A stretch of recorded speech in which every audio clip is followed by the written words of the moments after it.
Oi, gente! Chegamos com novidade especial, principalmente para você que deseja ingressar nos cursos de graduação da UESB. Estão preparados? Então assistam esse vídeo até o final porque a novidade é boa, hein?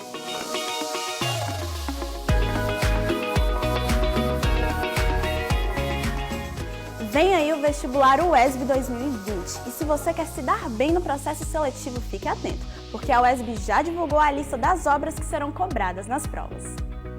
Ao todo, serão 4 livros. O primeiro é A Audácia desta Mulher, de Ana Maria Machado. Também está na lista Olhos d'Água, da escritora Conceição Evaristo. Outro livro importante é Anésia Cauaçu, de Domingos Ailton. E para finalizar em grande estilo, temos A Farsa de Inês Pereira, do escritor Gil Vicente. E agora que vocês já sabem quais serão os livros cobrados, já dá para programar a leitura, né? E continuem ligados porque nos próximos dias a gente vai divulgar mais informações sobre o vestibular UESB 2020. E não esqueçam de acompanhar o nosso site e as nossas redes sociais, ok? Até a próxima!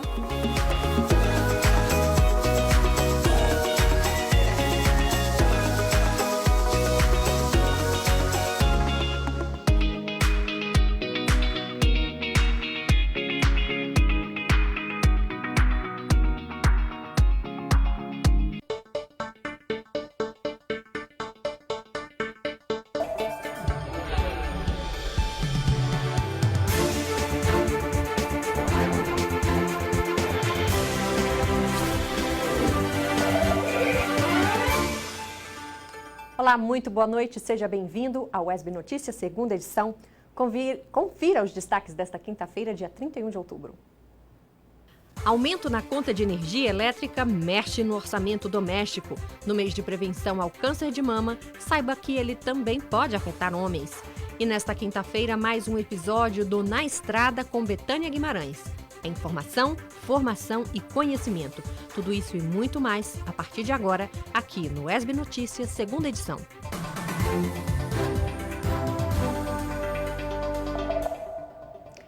A TV UESB está transmitindo a 8ª Copa Jurema de Futsal em Vitória da Conquista.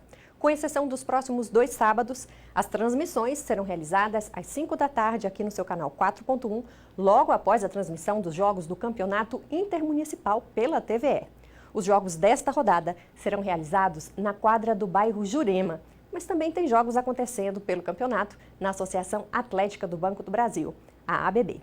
Sintonize o canal 4.1 e acompanhe as transmissões do esporte regional. Mais um aumento interfere diretamente no orçamento doméstico. A conta de energia elétrica terá tarifa vermelha este mês. Isadora ficou surpresa com a notícia do novo aumento na conta de energia, já que a do mês de outubro já tinha sofrido um reajuste.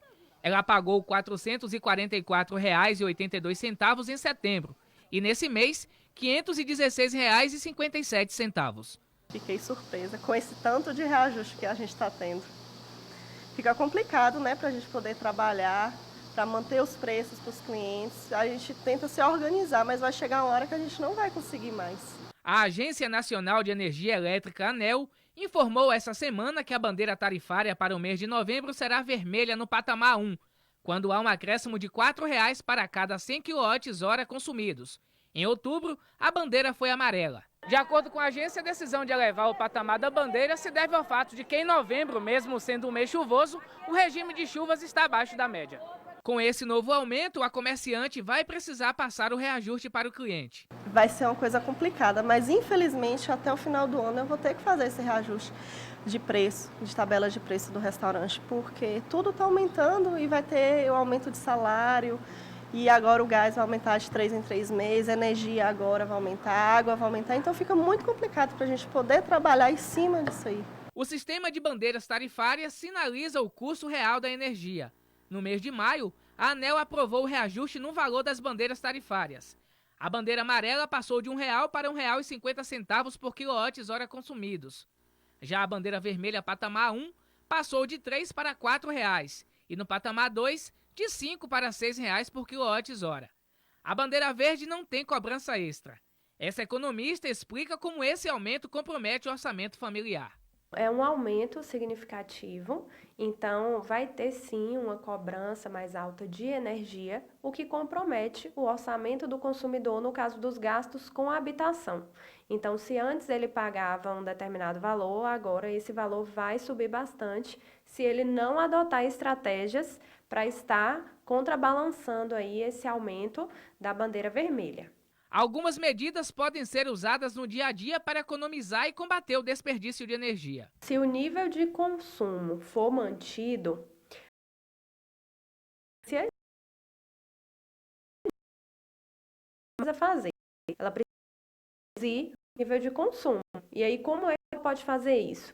Desligando as tomadas, né? Tomada de micro-ondas, tomada de cafeteira, que muitas vezes a gente deixa ligado, deixa ali o eletrodoméstico em stand-by e não tem necessidade e acaba consumindo energia. Então, adotar estratégias, né? O tempo no chuveiro, utilizar mais a janela aberta ao invés de consumir a luz, a energia, né? Então, assim, são estratégias que vão, de fato, diminuir o consumo, porque se o consumo for mantido no mesmo nível, ela vai estar consumindo a mesma quantidade e vai estar pagando muito mais caro por isso.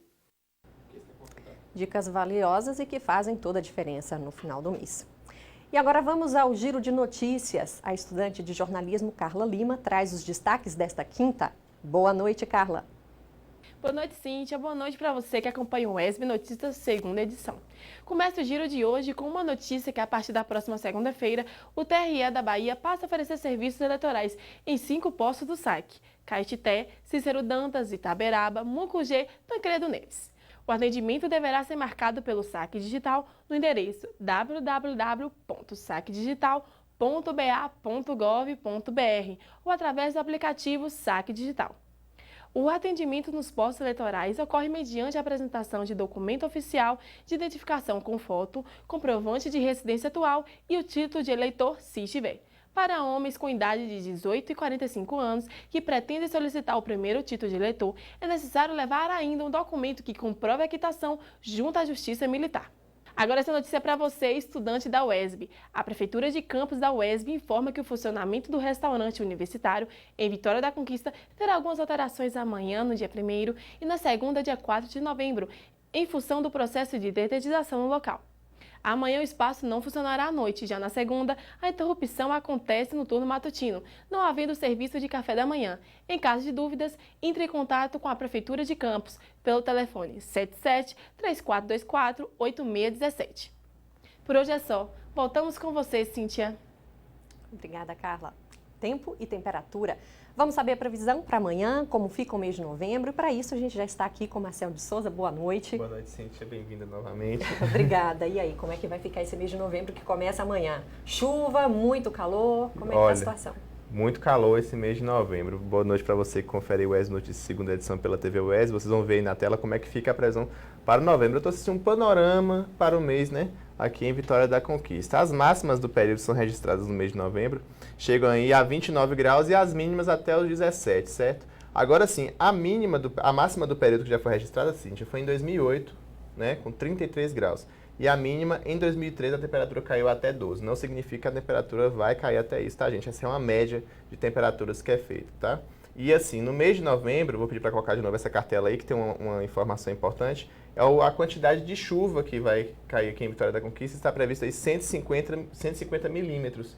Mas assim, pelas pesquisas que eu andei fazendo essa semana, essa chuva só deve chegar na segunda quinzena de novembro, porque novembro é um mês que abre as portas aí para a chuva volumosa. É, né? o período das águas. É o período das águas. Então assim, 150 milímetros, mas a chuva mesmo, a gente só pode ter certeza dessa quantidade de chuva a partir da segunda quinzena. As regiões sul e sudeste do país vão passar da média, que é a região nordeste, ou vai ficar abaixo da média ou até a média mais ou menos de chuva. Que a chuva chegue. Que a chuva chega logo. Ela é sempre bem-vinda, né? Com certeza. Para amanhã, Marcelo, como é que fica a temperatura? Vamos ver na tela comigo como é que vai ficar o tempo amanhã aqui em Vitória da Conquista, né? O tempo ensolarado igual hoje. Hoje houve um aumento na nebulosidade, mas amanhã o sol deve aparecer em tempo integral, mínima de 17, máxima de 29. No sábado, a nebulosidade volta, mas assim, só pela manhã à tarde o sol deve aparecer com aquele pôr do sol lindo que ocorreu essa semana, mínima de 16, máxima de 27 também. E no domingo, a mínima é de 16, máxima de 29, e o calor deve pegar mesmo a partir dessa semana aí, que vem o calor deve ser bastante forte aqui em Vitória da Conquista.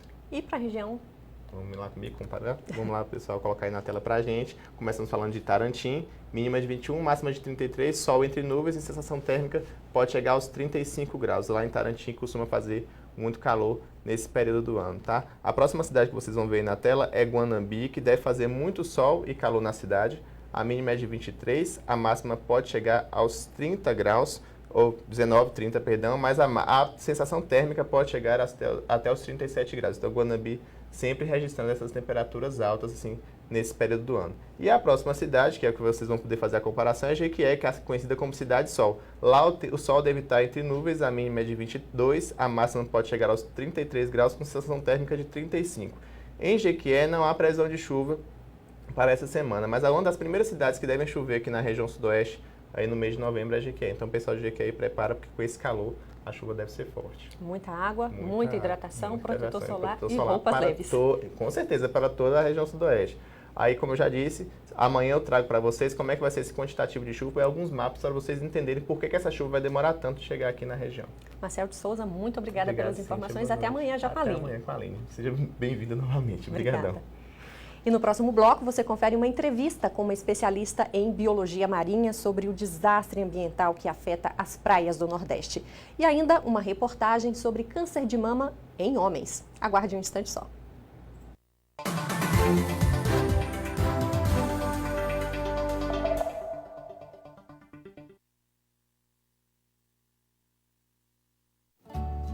Obrigado por compartilhar mais um sorriso.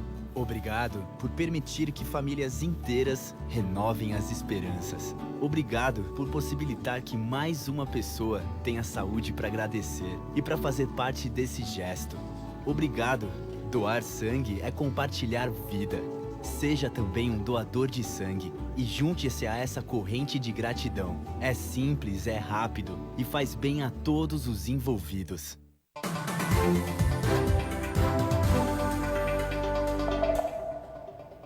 Estamos de volta aqui pelo ESB Notícias, segunda edição. E você confere agora uma matéria a respeito de uma jornada de pneumologia e cirurgia torácica que será realizada aqui em Vitória da Conquista a partir de amanhã. O estudante de jornalismo Gabriel Pires conversou com a organização e traz as informações. E essa primeira jornada de pneumologia e cirurgia torácica vai acontecer aqui no Teatro Glauber Rocha, na UESB de Vitória da Conquista, amanhã e depois. Mas para falar mais com a gente sobre esse assunto, eu converso agora com o André Botelho, ele que é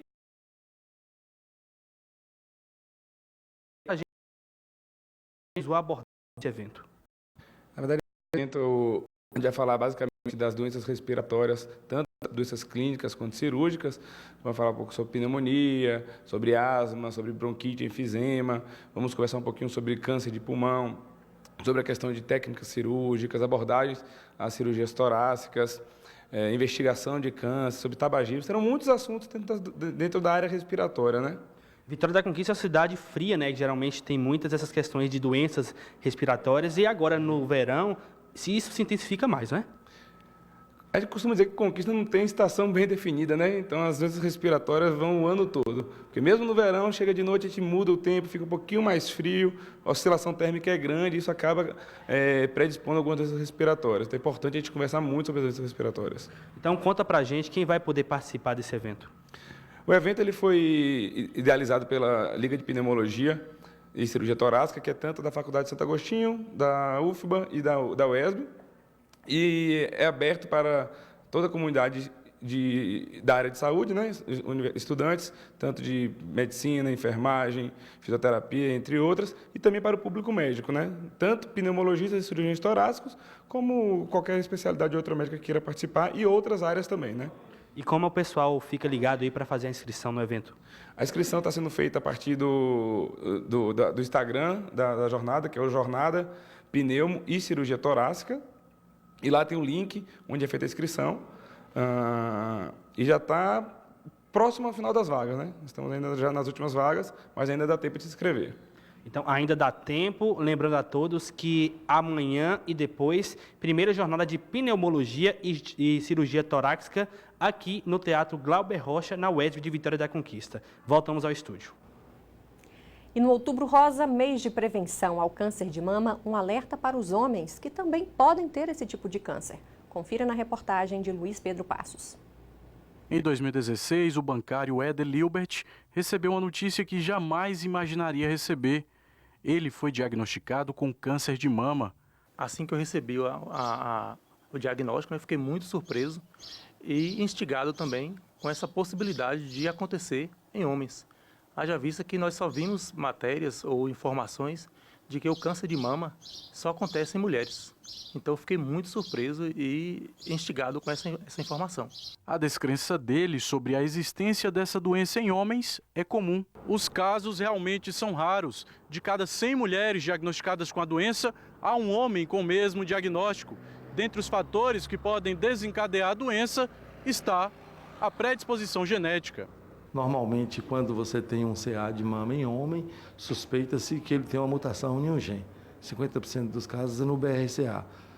Então, normalmente, esse fator por si só, ele tem uma tendência de causar o câncer de mama. Em mulheres, até os 80 anos, 80% das mulheres, sendo portadoras de mutação genética do BRCA, vai ter o câncer de mama.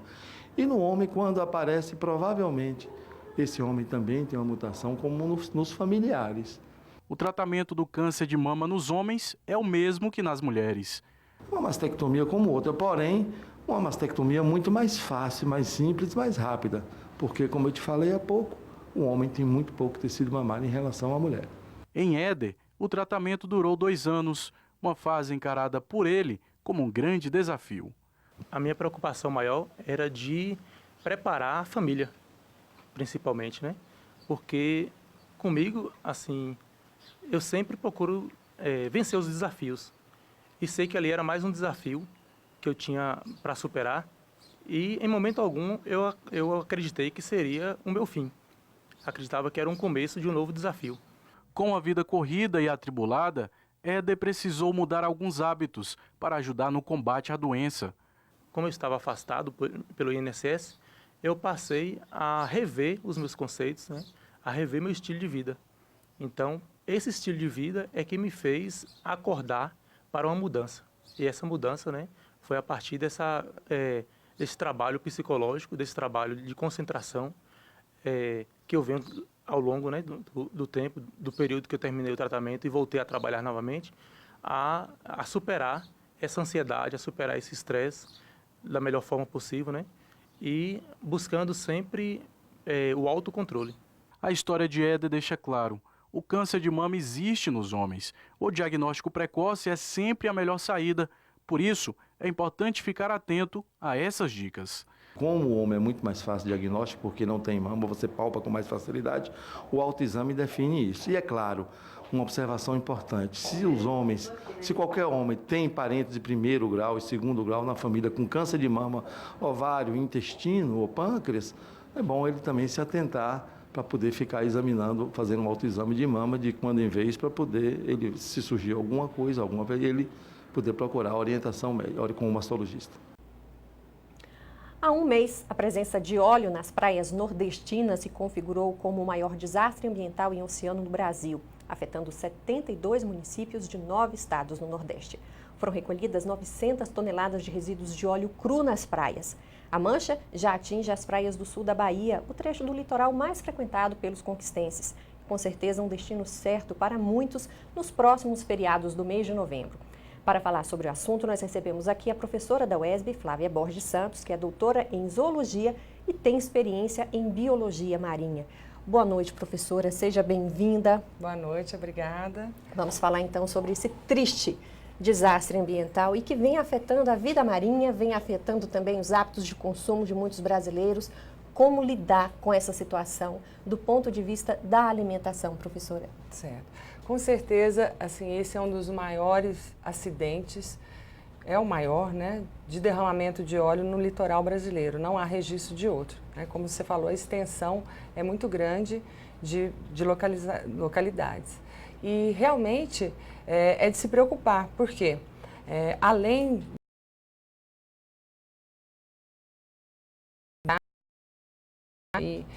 dos marinhos e ecossistemas, recifes de corais, manguezais, ainda tem a problemática de que nós consumimos pescados e mariscos dessa região, da região não só aqui da Bahia, né, mas também do Nordeste todo. E essa mancha já está, parece, chegando em abrolhos, né? Então a gente tem que tomar muito cuidado com o que a gente vai consumir, porque a gente tem que saber a origem desse alimento. Professora, do ponto de vista da vida marinha, os prejuízos são incalculáveis, é até difícil mensurar como toda essa tragédia vai afetar a vida marinha, quando a natureza terá condições de se reestabelecer.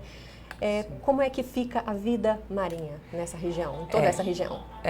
A gente já está recebendo notícias, né, da mídia de vários animais que já foram mortos, inúmeros, tartarugas, peixes, né, moluscos, crustáceos. Então, realmente, o óleo em locais que ele atinge com maior força ali, o petróleo cru, ele vai matar esses animais. Quando esses animais não morrem, né, por asfixia, pelos poluentes que tem benzeno e hidrocarbonetos nesse petróleo cru, ele pode assimilar, né, ou seja, ingerir esse resíduo, e isso pode ser, então, ainda contido um certo tempo ali dentro do animal, mas é lógico que vai fazer mal para ele. São substâncias mutagênicas, né, que podem causar uma série de danos. Sem contar que esses animais, eles fazem parte de uma cadeia alimentar. Então, se afeta o plâncton, vai afetar também quem come o plâncton, que no caso podem ser moluscos filtradores ou crustáceos. E os peixes que vão se alimentar disso, eles vão acumulando todos esses resíduos. E a gente não sabe o que vai acontecer com a saúde desses peixes e a saúde de quem se alimenta desses peixes e mariscos. Que tipo de alimento a gente deve evitar? Quando você fala desses moluscos, né? O que é que habitualmente a gente come aqui na região, Sim. no nosso litoral aqui mais próximo, e que podem estar contaminados, que as pessoas precisam evitar, professora, evitar comer? Exatamente. Tem dois tipos de moluscos que nós estamos acostumados muito a comer aqui, né, na nossa região, que é o caldinho de sururu e a lambreta.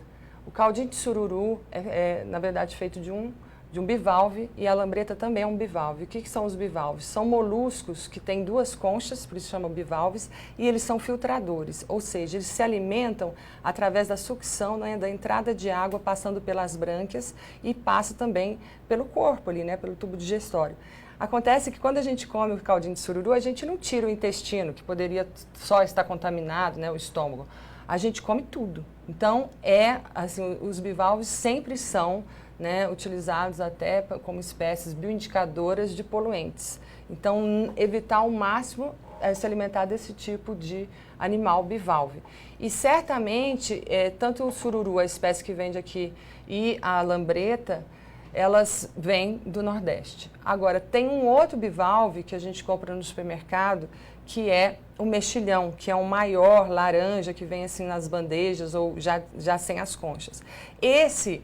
A proveniência é do Sudeste. Por enquanto, a gente pode se alimentar, porque a gente não sabe se esse óleo vai chegar no Sudeste, já que ele está avançando e pelas correntes tudo indica que vai chegar. É bem polêmico, bem triste. A gente sabe que muita gente sobrevive da venda, né, desses moluscos, de peixes, mas a orientação, professora, é que não faça o consumo desses produtos. Infelizmente, nós estamos lidando também com um impacto social, né? Não é só um dano ecológico, é também um dano, né, de saúde e social, né, econômico também, onde várias pessoas que vivem da pesca, né, comunidades, famílias inteiras, catadores de caranguejo, né, é um terror pensar que essas famílias vão tirar o pescado e ninguém vai comprar, ou poucos vão comprar. E assim, o governo tem que dar uma solução, né, todos de cada estado, que vai fazer, né, o que vão fazer para essas pessoas não passarem por necessidades, porque realmente não tem o que fazer.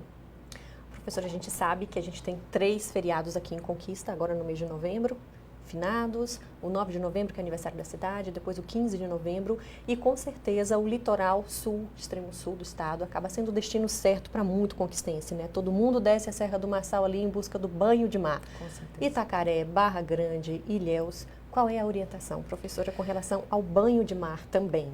As pessoas estão, assim, toda a comunidade, né, ajudando a limpar a praia na parte, né, do supralitoral, que é onde a gente fica ali tomando sol. Entretanto, esse óleo não está só na praia, ele também está no fundo do mar, que é no Bentos. E ele está o tempo todo sofrendo, né, intempéries ali que ele pode se dissolver. Então, se você vê a praia limpa e entra no mar, não significa que você não vai estar tendo contato com esses produtos do petróleo cru. E a gente não sabe, assim, já tem algumas notícias de que ele causa uma certa alergia, ânsia de vômito, né, os médicos que estão atendendo. Mas a longo prazo a gente não sabe o que pode acontecer, porque como são substâncias mutagênicas, pode ser que essas pessoas fiquem doentes, com câncer, porque são cancerígenos, daqui a uns anos. E esse efeito, esse poluente, ele não vai sair de uma hora para outra, ele vai ficar nos resíduos, nos corais, no fundo. E isso vai demorar muito tempo para ser quebrado, até as bactérias comerem tudo. A previsão é de 10 a 20 anos para que tudo isso, né, para você entrar no mar. É lógico que, né, os órgãos competentes vão fazer teste nas águas para saber se pode entrar. Mas eu recomendo não entrar no mar, em nenhum lugar, infelizmente. Se não quiser, mas assim... mais. É 10 a 20 anos. Lamentável. Isso é previsões, porque como nunca teve um acidente desse porte, né, os químicos, oceanógrafos, que são de áreas mais específicas, estão calculando isso, mas pelo que a gente lê, é mais ou menos isso, entendeu? Entre 10 a 20 anos para ficar tudo limpo, dependendo da situação. Lamentável. Professora, muito obrigada pelos esclarecimentos, pelas informações. Que de uma próxima vez você possa falar de um assunto mais positivo e que traga alegria para nós. Com certeza, e a gente vai continuar, né, esperando aí que tenha resultados positivos aí para contornar o máximo que dê esse acidente ou crime ambiental que a gente ainda não sabe. Verdade. Muito obrigada, professora. A gente vai em um breve intervalo e daqui a pouquinho a gente volta com mais informação e conteúdo para você. Aguarde um instante só.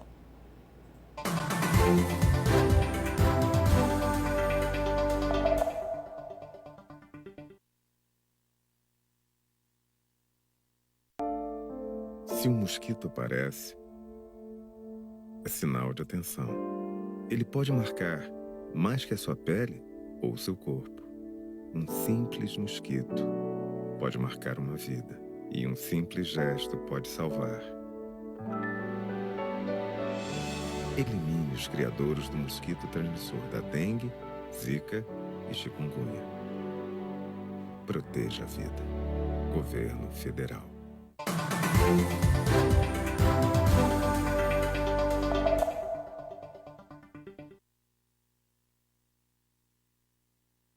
Estamos de volta com o UESB Notícias, segunda edição. A Semana do Administrador da UESB discutiu o lugar do trabalho na sociedade, realização e consumo.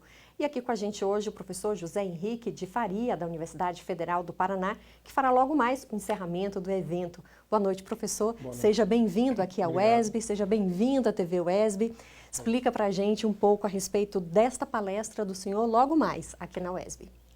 Bem, essa palestra vai tratar da relação entre poder, o trabalho e um conceito que a gente criou chamado sequestro da subjetividade. O que é isso, né? Toda organização, seja ela uma empresa, uma organização pública, um sindicato, um clube, uma associação, um partido político, ela estabelece uma estrutura que é uma estrutura de poder e, portanto, ela exerce esse poder através de sistemas de controle.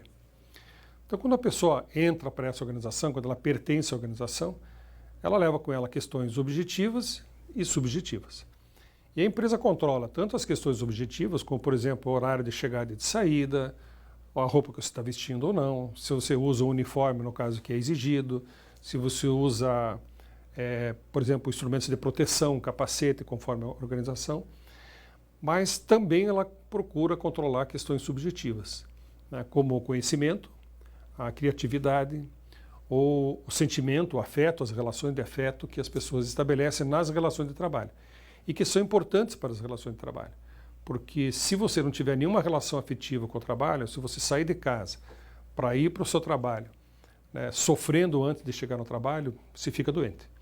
Então a pessoa vai criando essa relação afetiva e é exatamente em cima dessa relação afetiva necessária para a saúde mental e física de todo trabalhador que a empresa investe através de um programa dirigido para não apenas controlar a subjetividade, mas como para sequestrá-la. Ou seja, tomar para ela aquilo que é seu, para que você se torne identificado com ela, fiel a ela, incapaz de fazer análise crítica, totalmente vinculado a essa organização, de tal maneira que você se sente parte dela, como se tivesse o teu DNA, você veste a camisa, né, você é parte daquela família, você cria uma família, e reproduz toda a lógica dessa organização sem nenhuma crítica. Existe uma linha tênue nessa relação, não é, professor? Existe. De que maneira trabalhar isso com o trabalhador brasileiro no cenário que a gente vive dos direitos trabalhistas sendo dizimados, né, praticamente, pelo governo que está aí, pelo governo federal? Pois é uma linha tênue porque o fato de você poder ser sequestrado não significa que você é sequestrado. A empresa desenvolve programas de sequestro, então todo trabalhador ele é sequestrável, mas não necessariamente sequestrado. Entendo. Então aqueles que têm uma consciência mais crítica dificilmente serão sequestrados. Eles saberão lidar criticamente com a situação. Mas a outra questão que se coloca é, diante dessa reforma trabalhista, no que a empresa investe? Então quando você vê uma empresa que terceiriza, em que aquele trabalhador pode ser substituído por qualquer outro a qualquer momento, se você estiver insatisfeito com o trabalhador, você manda ele embora porque tem outro no lugar, ela vai controlar a subjetividade porque ela quer uma pessoa apaziguada, sem conflito, dócil, mas ela não vai investir em sequestrar, porque ela é facilmente substituída. Então, em quem que ela investe no sequestro? Ela investe naquela pessoa que vai reproduzir a sua lógica, o seu projeto, né, a sua ideologia, aqueles que vão fazer o discurso da organização. Então, é na camada gerencial, quanto mais alta a camada gerencial, mais intenso é o projeto de sequestro. Tem que ter uma relação bem tranquila nesse sentido. Quais são as dicas, então, professor? De que maneira o trabalhador deve perceber essas diferenças e se portar em um ambiente de trabalho onde há a possibilidade desse sequestro? Sim, eu tenho feito muitas palestras em entidades e escolas, né? E eu tenho muitos alunos que vêm da psicologia, muitos dos meus orientandos de mestrado e doutorado vêm da psicologia. E eu tenho dado muitas palestras e o psicólogo é a pessoa que mais muito difícil lutar contra você é que nem o cavaleiro solitário, né?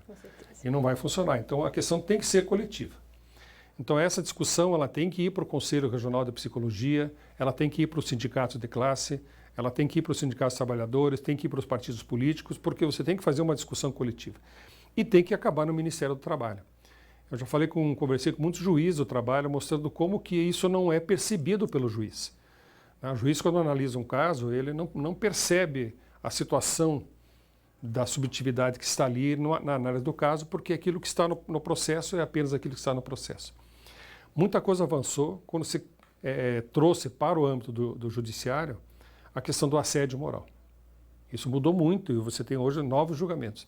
Mas no sequestro ainda não se tem muita coisa. Então, o que a gente pode fazer? Primeiro, quem é administrador, quem é psicólogo, quem vai trabalhar na área de empresas e recursos humanos deve ter essa consciência crítica para que servem aqueles programas. Claro que você quer ir para uma organização em que você se sinta bem, é natural. Você não gostaria de trabalhar em um lugar que você se sinta mal. Mas para que finalidade você está colocando um ambiente agradável de trabalho? Qual é a finalidade de você fazer com que as pessoas gostem de trabalhar? É pelo trabalho, pela valorização, ou é pela produtividade, pelo lucro, ou pela condição de não te deixar fazer crítica? O que é um problema para a própria organização. Porque à medida que eu vou impedindo você de ser crítica, porque eu vou te sequestrando, e você se torna submissa, e você se torna fiel, você também não transforma nada. Então, a mesma organização que sequestra a tua subjetividade é a mesma que perde a tua criatividade. Porque a partir do momento que você perde a condição crítica, você também perde a condição crítica com os processos de trabalho. É bem complexo, né, bem professor? Complexo. Então, muito obrigada pelos esclarecimentos. Vamos reforçar o convite, né? Logo mais, quem quiser conhecer um pouco mais, debruçar um pouco mais sobre o tema, pode participar aqui do encerramento da Semana do Administrador. Pode, olha, são anos e anos que eu estou pesquisando esse tema. Falar em 50 minutos já é pouco. Falar em 5 minutos, 6 minutos é menor ainda. Mas vamos lá, participem lá, vamos conversar, vamos debater. Depois da palestra está aberto para perguntas, debates. Eu acho que é bem interessante, pelo menos para provocar uma primeira reflexão crítica e para a gente saber se situar no mundo. Um tema muito importante. Muito obrigada pela participação do senhor. Sucesso na palestra logo mais. Obrigado. E a gente vai agora ao quadro Na Estrada. Betânia Guimarães traz para a gente as curiosidades e um pouco da história de algum município do interior da Bahia. Boa noite, Betânia. Boa noite, tudo bem com você? Olha, eu vou te dar uma dica e quero ver se você adivinha de qual cidade vamos falar hoje. Na Estrada dessa quinta, você vai conhecer um município que nesse mês de novembro vai fazer sua primeira festa literária. Então, roda a vinheta!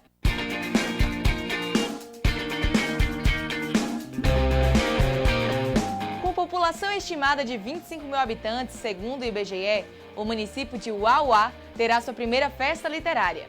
O evento é gratuito e pretende reunir autores representativos da literatura regional e nacional no sertão baiano nos dias 14, 15 e 16 de novembro.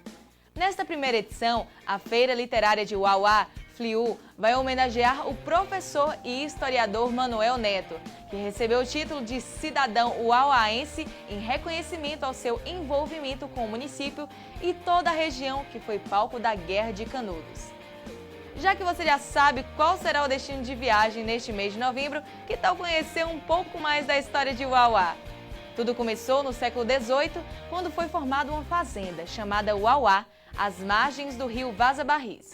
Um povoado começou a se formar a partir dali. Em 1896, o lugar foi acampamento de uma companhia do exército que iria combater na Guerra de Canudos.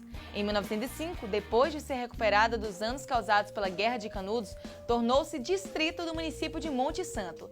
Só em 1926, Uauá foi elevada à categoria de município.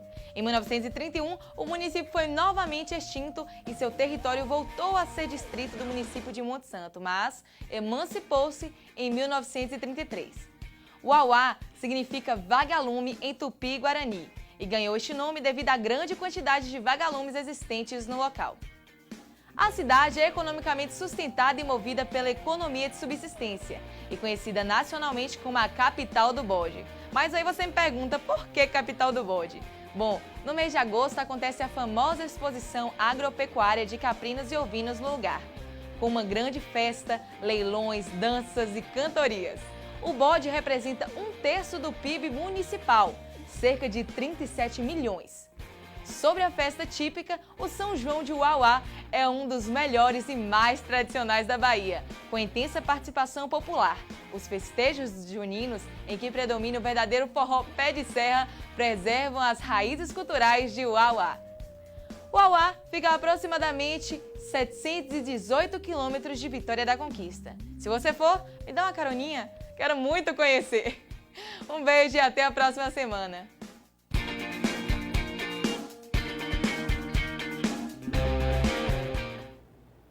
Valeu, Betânia, muito história de notícias de para rever essas informações no site source.esb.br. E se tiver alguma sugestão de pauta, fale com a gente por meio do nosso WhatsApp, 3424-8763. A gente volta amanhã, às 6 da tarde, com mais informação e conteúdo para você. Uma boa noite.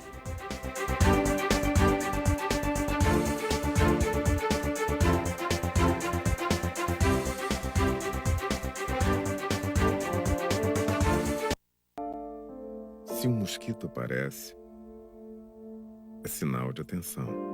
Ele pode marcar mais que a sua pele ou seu corpo. Um simples mosquito pode marcar uma vida. E um simples gesto pode salvar. Elimine os criadores do mosquito transmissor da dengue, zika e chikungunya. Proteja a vida. Governo Federal.